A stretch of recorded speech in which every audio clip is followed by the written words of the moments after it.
अरे भौजी का हो? अरे तन केवड़िया खोला ना। अरे रंग लगाओ बाउरी कौन काम बा। ए सूर्य बोली पकड़ पकड़ डाल डाल डाल भौजी भागत है डाल।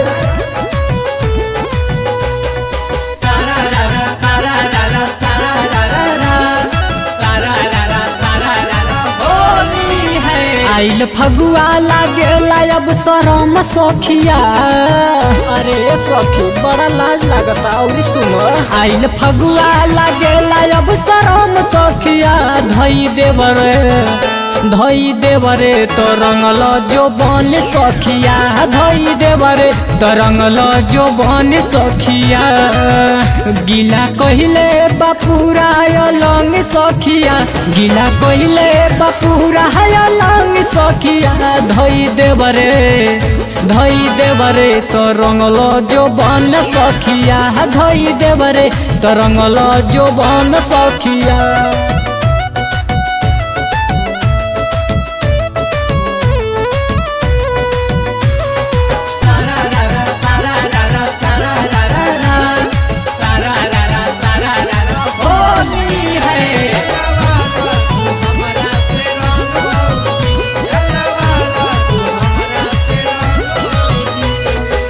मनवा हमारो रहे कैसे खिसियाई।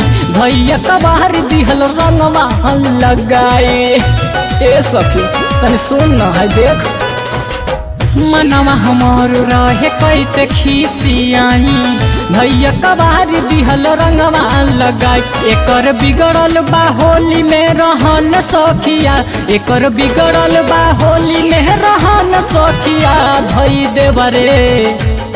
देवरे तो रंगल जो बन सखिया। धई देवरे तो रंगल जो बन सखिया।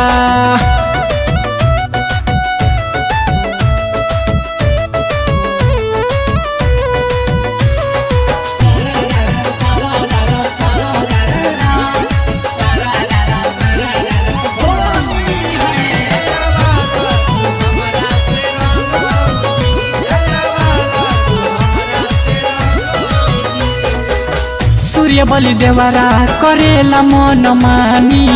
केतना बताई सखी अपन परेशानी। अरे सखी जब से फगुआ लगुआ रहता है। नीलेश देवरवा करेले मन मानी।